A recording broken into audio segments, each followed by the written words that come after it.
Hello. Welcome to another episode of Handling the Word of Truth, a Catholic series in biblical, apologetical, and catechetical studies. My name is Karlo Broussard, the founder and president of the Divine Child Institute for Catechetical Renewal, which is a nonprofit institute for adult catechesis based in Wenatchee, Washington. The question of consideration for today's episode is, does St. Paul's rebuke of St. Peter in Galatians chapter 2 refute the doctrine of papal infallibility? In Galatians chapter 2, verses 9 through 14, we read about the event that took place in Antioch, where St. Peter withdraws himself from table fellowship with the new Gentile converts to Christianity, out of fear of offending the new Jewish converts to Christianity who were making their way to Antioch from Jerusalem. And St. Paul records how he rebukes St. Peter for such an action, precisely because of the scandal that Peter's actions are causing for the Gentiles. Namely, you got to live like a Jew to be a Christian. So the question is, does St. Paul's rebuke of St. Peter refute the fact that St. Peter has the gift of infallibility?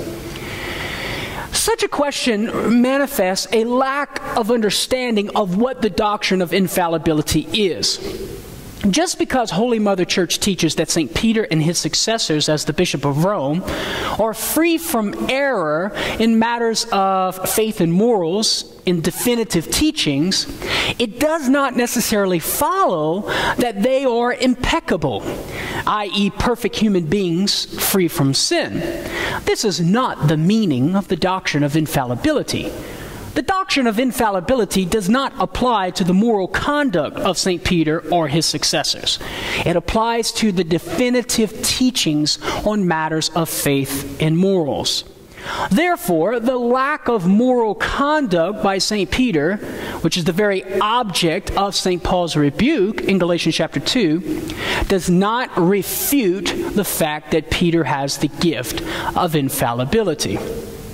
Now, somebody might say, well, doesn't St. Paul's rebuke of Peter reveal that Paul has more authority than Peter? Well, the answer is no. And here are three reasons why.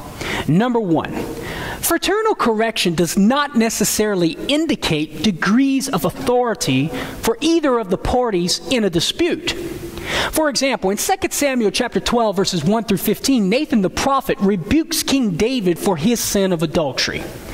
Does that mean that Nathan the prophet had more authority than King David in the kingdom? Absolutely not. Secondly, as the late, great James Cardinal Gibbons points out in his classic work, The Faith of Our Fathers, the fact that St. Paul records this rebuke of Peter indicates that Peter has supreme authority. In other words, if St. Peter didn't have authority over Paul, why would Paul make the effort to record such a rebuke? Why would he see the importance of recording the rebuke? If Peter didn't have more authority over Paul, well, then such a rebuke would not be a cause of excitement. It wouldn't be worth the ink and the space on the scroll.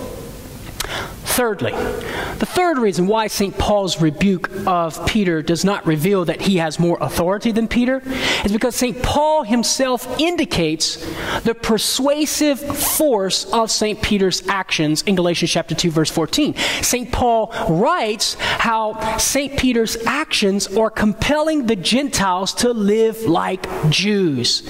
And so we note the persuasive force of St. Peter's actions, thus indicating his supreme authority.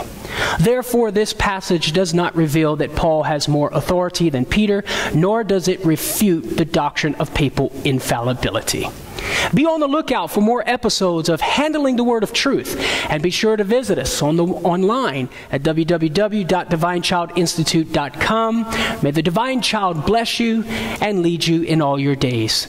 God love you.